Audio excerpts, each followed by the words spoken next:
all, I'm joined by Dr. Danielle Newby, who, have I pronounced that right? You're on mute, by the way, who is a postdoctoral researcher in the Department of Psychiatry at the University of Oxford, and also Professor Martin Knapp, who is a Professor of Health and Social Care Policy at the London School of Economics. And I have to confess, for this being a slightly odd pairing, if you like, I tried to group people according to their work, and then I came across people who were quite unique. So I tried to come up with some tenuous links, and the tenuous link I had in my head between both your work, which is you're trying to find, I don't want to say what you do, but so the title as it gave away was Finding New Treatments in Old Drugs, which has got to be cheaper, right, than developing new ones. And Martin knows all about the value of things and the cost of things. And that was the tenuous link I made. Yeah, no, it's a good link. It's a good link. No, I agree. Like you said, I'm not sure if that'll play out as we get talking. Martin, could I ask you to introduce yourself? Okay, yeah, I'm Martin Knapp. I work at LSE, as you said. So I was once, I guess, an economist. I'm still an economist. I think in company of today's chat-a-thon, I'm probably the most economicsy person, probably the oldest, probably the greyest, and so on. And I do work across many different things in the dementia space, not just on economics, but particularly policy-focused, I would say. And then I think probably the overlap a little bit with Danielle will be, obviously, we've done some work on different treatments and support services, people with dementia, and we look at the economic aspects of them in the UK and elsewhere. I'll stop there. Thank you. And Danielle? Okay, so I'm an early career researcher from the Department of Psychiatry at the University of Oxford. I've only been in the dementia field for about 4 years, so I kind of class myself as like a data scientist. So I've got a kind of a very varied background. So I've like a bit of machine learning. I used to work in the pharmaceutical industry many years ago, and then I kind of got more involved into the computational side of it and the data analysis side of it. So yeah. So brilliant. Well, actually, that leads us on quite nicely, because the title of this about finding new treatments in old drugs. I saw a talk for the Alzheimer's Association International Conference a couple of weeks ago with trying to explain for people who are watching this who aren't technical, what do we mean by repurposing drugs? Yeah, sure. So basically, there are drugs that are on the market already. So, for example, drugs that are used to treat high blood pressure, diabetes, all that sort of stuff, and they're already on the market. But they've been used to treat those diseases. So what people are now doing is thinking, okay, can those drugs be used to treat other diseases? So we call it repurposing, because we're basically taking a drug that's already on the market, being used to treat one disease to see if it'll treat another. And there's loads of examples of that that are already happening. And the most common one that I kind of use is Viagra, because basically originally it was supposed to be a cardiovascular medication, and it had some interesting side effects, and then it became used for erectile dysfunction. So it's basically, this is now a new kind of era of like pharmaceutical industry, is that they're trying to find these kind of how I put it, old, finding new uses in old drugs. And you can say, I mean, that's first of all cheaper, right? I mean, although saying that though, is it, I mean, I guess it's still cheaper, because there's an awful lot of work, I imagine, still, even in repurposing, to take a drug that particularly if you haven't already kind of got a list of everything it affects. I saw, are there ways, how do you work this out? I mean, it's not just all coincidence that somebody who's over 65 on a blood pressure medication suddenly came in and said, oh, my memory's getting better, and then that finds its way through and people realize there's a, as you said, you're a data scientist. How does data allow you to target that? Yeah. So we can use data. We use existing data. I only use data that's already available. I don't generate new data. So again, that's a cost-effective way, because we basically use data like GP records. So when you go to a GP, it'll ask you like what symptoms, and then it'll diagnose you, and that will get recorded in any sort of medications. And what we can use that information to see if there's any relationships between certain drugs and certain outcomes. So things like, if you take a blood pressure lowering medication, does that, for example, reduce your risk of dementia? So we can look in the data see the people that are taking those sort of medications and see if they have a lower risk of dementia. And that's a very simplistic kind of like way of looking at it, but that's kind of what we can use the data that's already out there to kind of provide evidence that can then potentially be taken forward to like clinical trials. And I understand, I mean, I guess there is some fundamental underlying biochemistry underneath that, in so much as they'll know certain medications are treating, you know, working on certain cells or parts of the brain, so that they'll look to those first, perhaps. Yeah, so basically, because again, like I'm interested in dementia prevention, so I'm interested in basically seeing if I can stop dementia occurring in the first place or slowing down its onset. So what we can do is look at these kind of risk factors. So you always hear risk factors, they're all in the newspapers, and we look at like things that are modifiable, so things that can be changed, so things like blood pressure, things like you can your exercise and things like that. So we can kind of get an idea of these risk factors and then kind of use that information to then see if we can use drugs or drug medications to see if they can kind of modify those risk factors, and therefore the idea is then prevent dementia. I had an image then of a mental image of there being some kind of like super drug where you combined all those things, you know, like you get the things to reduce cholesterol and the drugs to reduce that. You combine all those in one, and there you go. There's your risk reducing Alzheimer's treatment in a single daily tablet. Yeah. So there are. Well, no. What I'm saying is that there, for example, cardiovascular, they do have that. It's called a polypill. So they basically take like combinations of drugs and then use it to like treat the disease. And there is like this consensus, not necessarily just for prevention, but actually for treating Alzheimer's symptoms, where they use combinations of drugs. So what you're thinking is actually right, is that it's not just one, it's not going to be a one drug hit wonder, it's going to be a combination of hitting those kind of like modifiable risk factors. So yeah. Sorry, coming to you, Martin. And I mean, we often see, I know it's an often quoted statistic looking at Alzheimer's Society and ARUK's website about, oh, if we could just delay the onset by 1 year, it would generate this much of a saving to the economy and things like that. How do you look at these things in your work? I mean, I think I was going to follow up directly on what Danielle was saying, because I've been watching some of the chat-a-thon. I'm not sure. Have you spoken to Nahid Mukaddam yet? Or is she coming on a bit later on? Later today. Yeah. Okay. I'm going to steal her thunder very, very slightly.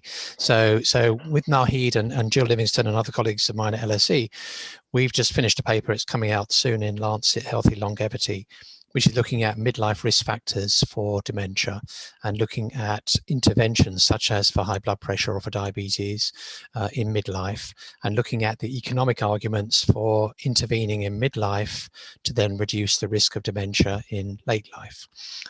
And so some of that cost saving, if you like, will come about because it will delay the onset, or it may in some cases completely remove the dementia happening, and that can be quite a substantial saving. So I think even though doing things in midlife might not have a benefit for 25, 30, 40 years in some cases, the economic impact can still be quite large, and really does show that doing things in midlife is economically sensible, as well as, of course, health sensible in terms of health and quality of life. So I think we can't, you've had lots of clever people previously on the chat-a-thon talking about risk factors and what we know about testing early for risks and so on. We're a long way from having a very precise science in that, but I think anything we can do to just delay that onset would make quite a big difference in terms of the demands on health services, social care services, especially the demands on family and other carers. So it does make a lot of sense to do it, yes. It's not all pounds, shillings and pence. It can be, a lot of it is, I would say the carer element is particularly important. So it's not always cashable savings, but it is an important impact. And I mean, it's a bit of an old thing. I'm thinking about back to old Yes Minister episodes and things like that.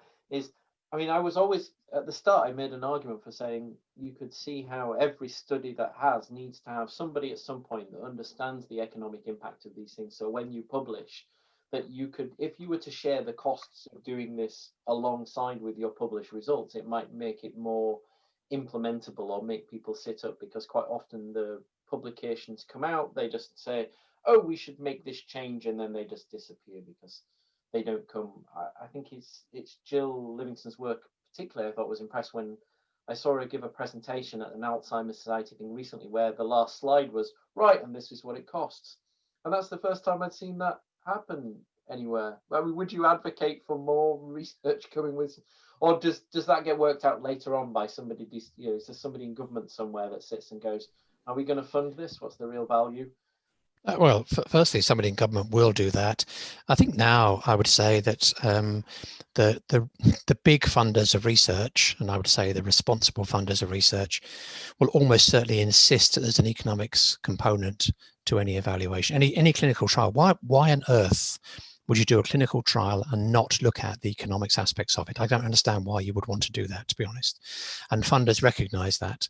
And it's such an easy, it's a very low cost element to add into a study. When you've got a study going on already, adding in the economics question doesn't divert it or complicate it really at all. It doesn't cost very much to do. So I've done lots of work jointly with Jill, for example, where we add the economics component into trials that she has designed and managed and led. And that will happen across all the different areas now. So NIHR, Alzheimer's Society, research councils, they would always want to have the economics component in there as well. So it's, even if the decision maker says it's not important, we're going to ignore the cost side, it's better to give them the information in the first place, and then they can decide whether they might want to override it and go with something else as more important.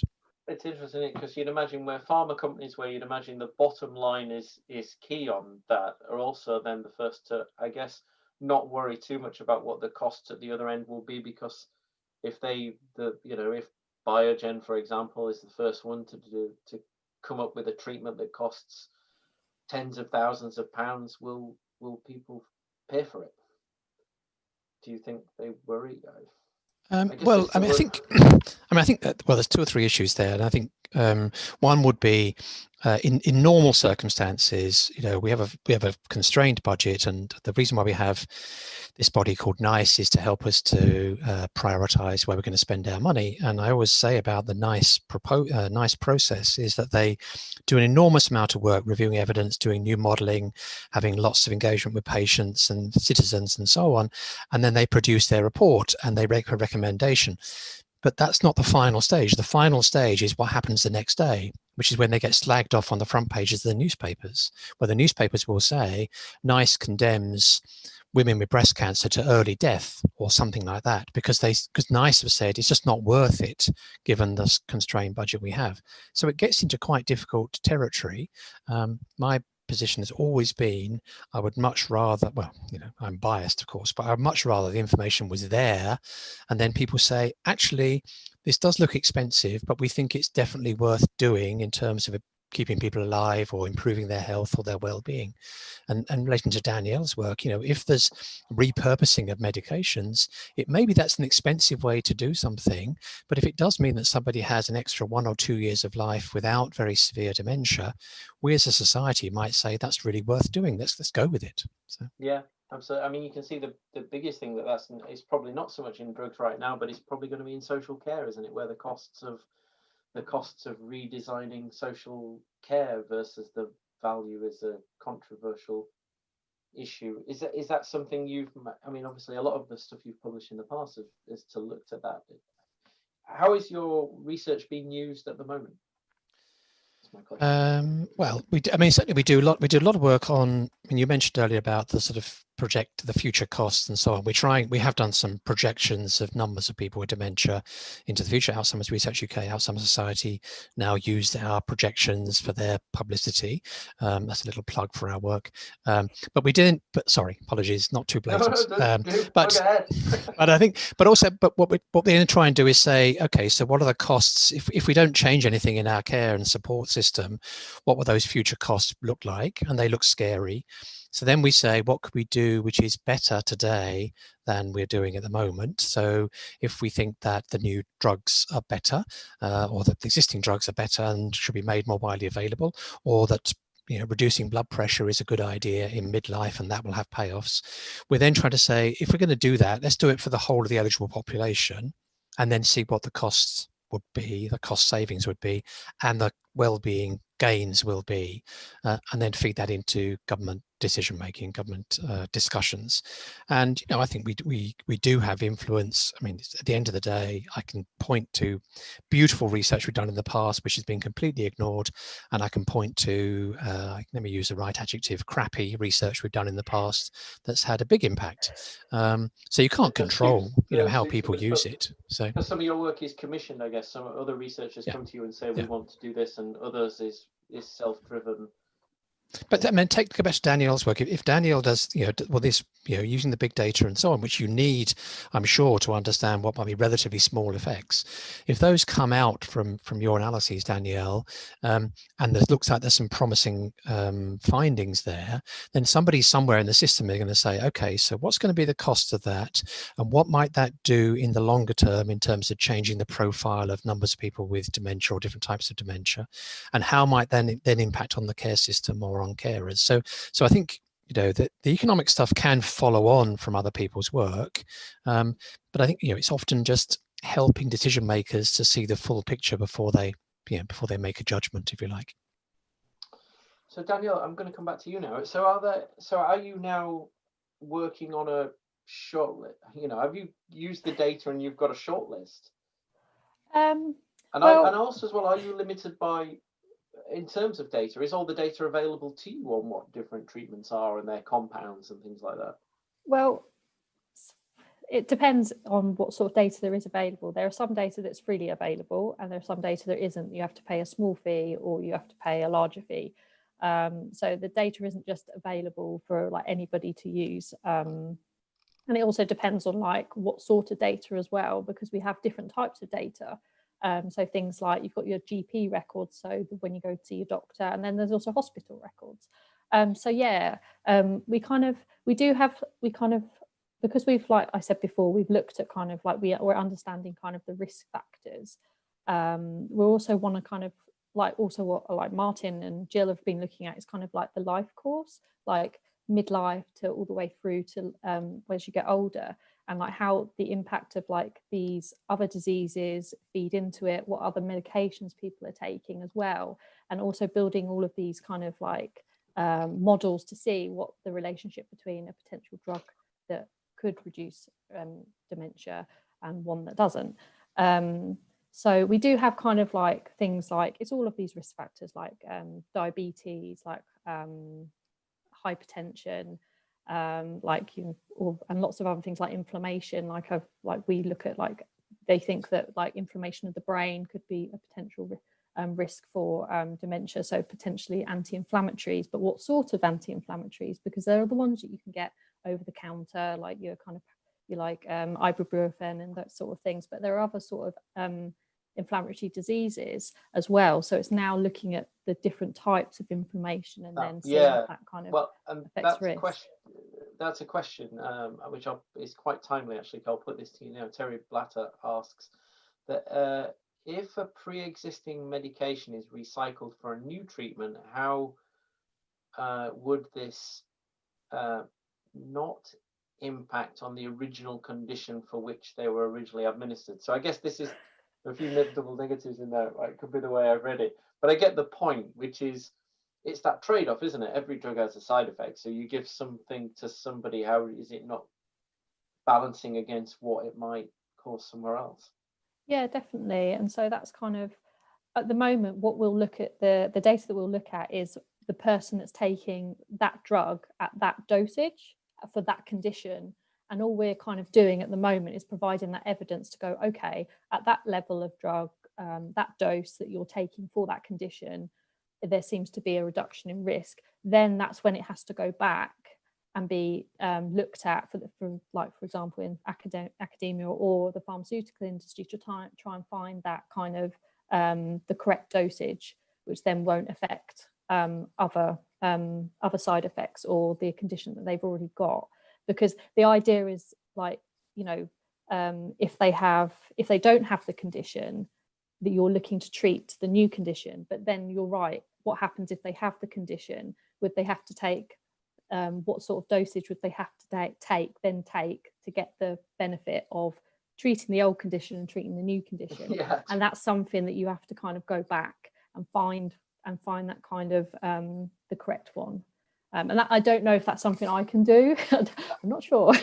But these also sound like something that must take quite a long time, because I mean, some of the effects of these drugs, they don't have an instant effect, right? I mean, you know, these have long-term effects, so you have to give these treatments to somebody in their midlife, but you won't know until they're older, unless there's some data modeling to work out from the first few years of data the long-term effects. But yeah, it really depends on it depends on the data source and how long they've actually. So electronic health records or health records have been around for years and years and years, and it's only recently, I say recently, like in like the noughties or whatever, is that they've become electronic.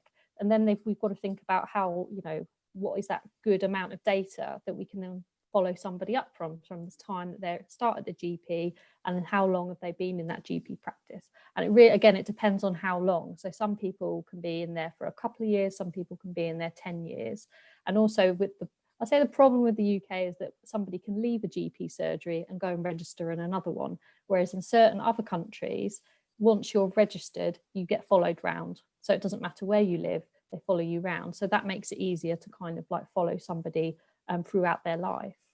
Is there also an issue with the data set that you collect? Because of course somebody can be on a medication, and then whilst they should get, I guess, regular follow-ups however many months or years afterwards to make sure they should still be on that dosage or that medication, that if they're not, for example, taking the measure that you'd really like not everybody's going to get a cognition test every year, but actually if somebody was on that medication since they were 50s, you would have quite liked them to have had a cognition test, so you could have looked at that. Is that so? When you, that's always a problem. Is that this is the thing with, like, ideally, like when we do we call it observational research because we're looking at data that's already there, so we're looking at it. What we kind of want to do is kind of like not replicate but mimic kind of a clinical trial. And the problem is for observational data is like people leave, people don't take the drugs that they're supposed to. That's one of the problems, is like a lot of people don't, even though they get a prescription, they don't actually take the drug. And these are the things that when we've written up our results to then be published, is that we have these limitations, and like we have to kind of be very specific and say, you know, we call it adherence. So is a person actually taking a drug? Well, we don't know, because when you, for example, when you buy a prescription, you don't know if the person is actually going to take that drug. Yeah. And there's loads of all these things. And the one thing I would say about the stuff that I do, the main thing I have to do is think. I have to think about the data, and can I ask the question from the data that I've got? And if I can't, then I have to kind of go back to the drawing board. It's really, you have to be so careful, because you don't want to kind of publish something and it not actually be right, because the data that you've used isn't the right data.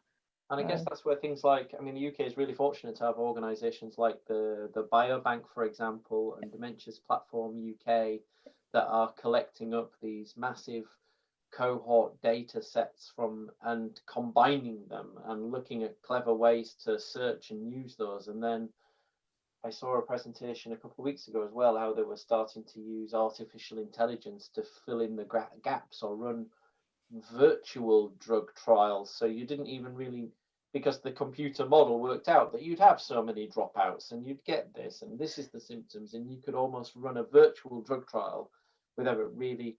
And Martin, is AI and data science a big part of your work? Maybe not AI. Is it coming in? Yeah, it's coming in. I mean, I think you mentioned social care earlier, and I think the challenge will be, particularly in relation to dementia, would be to then get access to data, which is not just about healthcare health and healthcare, but social care needs links into carers again. And I think we are, we're quite well positioned in the UK in terms of data. We don't necessarily get our data sets to talk to each other as well as we would like, so they need to link up a bit better. But I've got colleagues at LSE, particularly Jose Luis Fernandez, doing lots of work on data science. He's got lots of very clever young researchers working with him on data stuff, AI related stuff. I don't understand it, but I'm pleased they're doing it.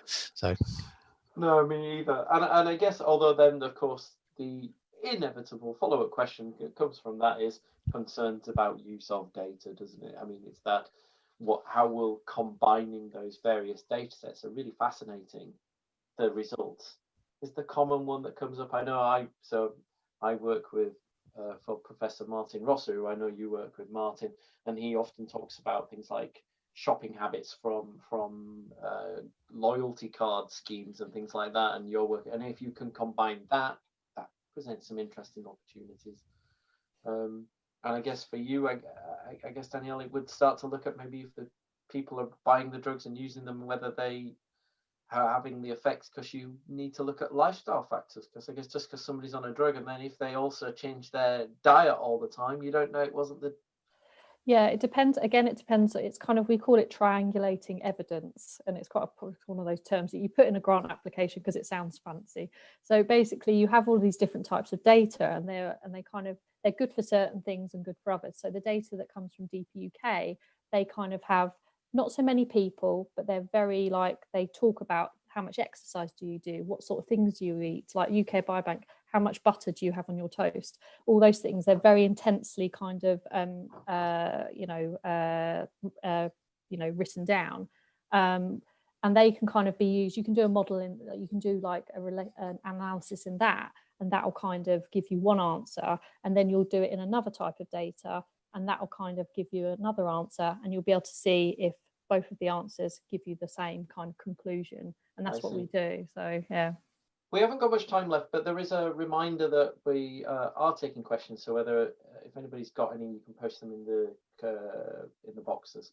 Martin, before we finish up, I did want to ask, I can imagine it must be quite difficult because there must be some research that you finish up and then you take one look at that and go, nobody's going to buy that. That's too expensive. Is that, do you find some of your work a bit frustrating in that respect? Because you can just see, do you go away and say, look, can we make this work?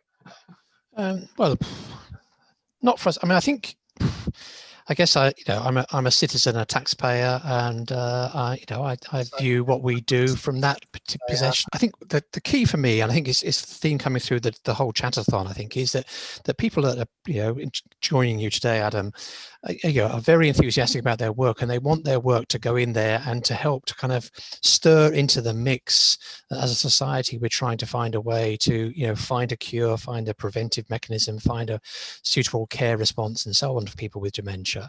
And more is better. I'm a believer that more is better, and hopefully people will use the information and the research findings. I hope so too. Thank you very much. One more thing from me, Adam says, thank you enormously, Adam, for doing this, and I hope you can keep going for another, whatever it is, 5.5 hours. So not too bad. It's honestly, I think the amazing thing is all the researchers I've talked to, and you guys as well, have made this really easy, because it's easy to, the time has flown by, because I think the passion that comes through from everybody I've spoken to, in so much as they really do care. This isn't just a job to anybody I've spoken to.